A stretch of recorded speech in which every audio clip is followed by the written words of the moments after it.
Assalamualaikum warahmatullahi wabarakatuh.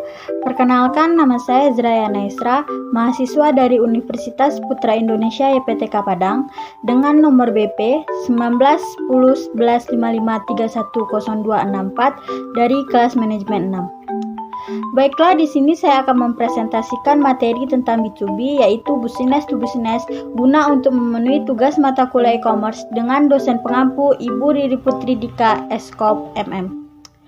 Baiklah, langsung saja kepada materi yang pertama, yaitu pengertian e-commerce. Apa yang dimaksud dengan e-commerce?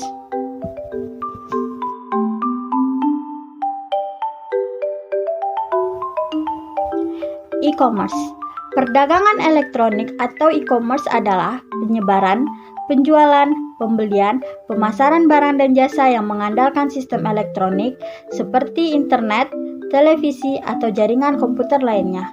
E-commerce melibatkan transfer dana dan pertukaran data elektronik, sistem manajemen dan pengumpulan data secara otomatis. E-commerce adalah salah satu bisnis yang paling sering digeluti oleh masyarakat Indonesia karena memberikan keuntungan yang menjanjikan. Salah satu contoh e-commerce adalah B2B.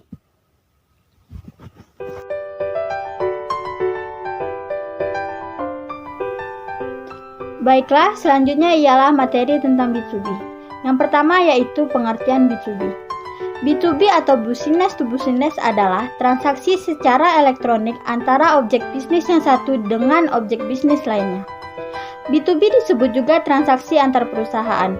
Jenis bisnis B2B ini dilakukan oleh orang atau pihak yang saling berkepentingan dalam menjalankan bisnis, di mana keduanya saling mengenal dan mengetahui proses bisnis yang mereka lakukan. B2B adalah model bisnis di mana sebuah perusahaan menjual produk dan layanannya kepada perusahaan lain untuk diproses lebih lanjut dan kemudian menjualnya kembali. Dengan kata sederhana, satu perusahaan menjual produk atau jasanya ke perusahaan lain. Biasanya, jenis B2B dilakukan secara berkelanjutan karena kedua belah pihak saling mendapatkan keuntungan dan adanya kepercayaan satu sama lain. Contoh dari bisnis B2B adalah ketika dua perusahaan mengadakan transaksi jual beli secara online. Begitu juga dengan pembayaran yang tersedia menggunakan kartu kredit.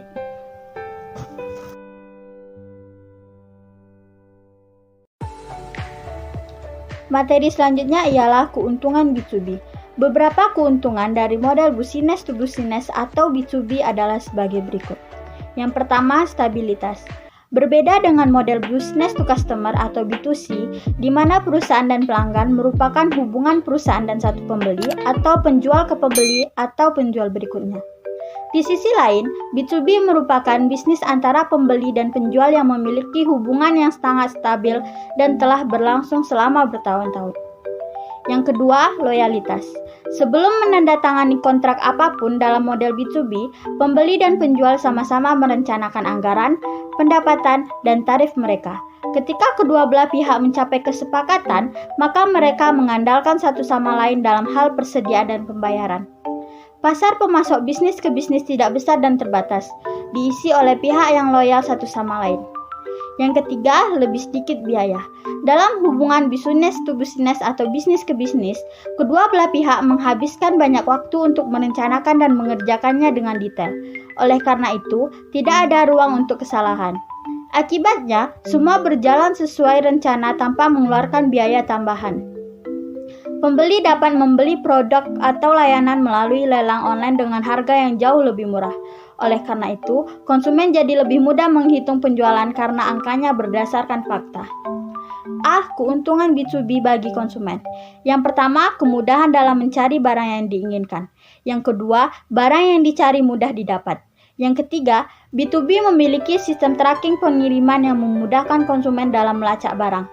Yang keempat, memiliki dan mencapai kesepakatan kerjasama antara pedagang dan pembeli di awal. Yang kelima, menghemat biaya.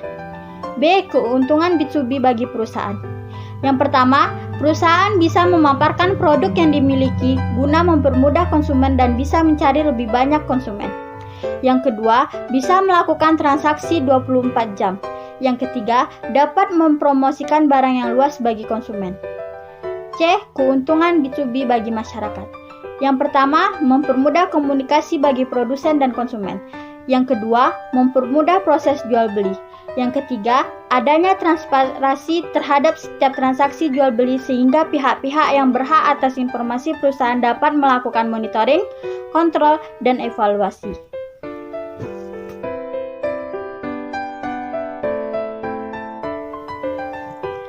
Baiklah, langsung saja kepada materi yang terakhir, yaitu tentang keterbatasan teknologi pada B2B. Yang pertama yaitu sulitnya interkomunikasi antar pelaku bisnis. Pelaku bisnis B2B biasanya menggunakan EDI atau Electronic Data Interchange dan email dalam proses transaksi, pemberian informasi, serta konsultasi yang berkaitan dengan barang atau jasa yang ditawarkan. EDI adalah proses transfer data yang terstruktur dalam format standar yang disetujui dari satu sistem komputer ke sistem komputer lainnya. Sayangnya, banyak standar EDI yang digunakan sehingga menyulitkan interkomunikasi antar pelaku bisnis. Standar yang ada saat ini antara lain yaitu EDIFACT, SPEC 2000, Cargo IMP, dan lain-lain. Selain standar yang disebutkan, masih banyak format-format lain yang sifatnya proprietary. Jika memiliki beberapa partner bisnis yang sudah menggunakan standar yang berbeda, maka harus memiliki sistem untuk melakukan konversi dari satu format ke format lain. Yang kedua, konsumen sulit untuk mendapatkan informasi dari perusahaan atau produsen karena tidak memiliki teknologi yang baik. Yang ketiga, keamanan data tidak terjamin sehingga besar kemungkinan akan terjadi kebocoran data. Yang keempat, konflik antar agen atau konflik antar penjual dan konsumen karena persaingan harga dan produk. Baiklah, sekian presentasi dari saya. Jika ada salah dan janggal, saya memohon maaf. Saya akhiri dengan wabillahi taufik wal hidayah. Wassalamualaikum warahmatullahi wabarakatuh.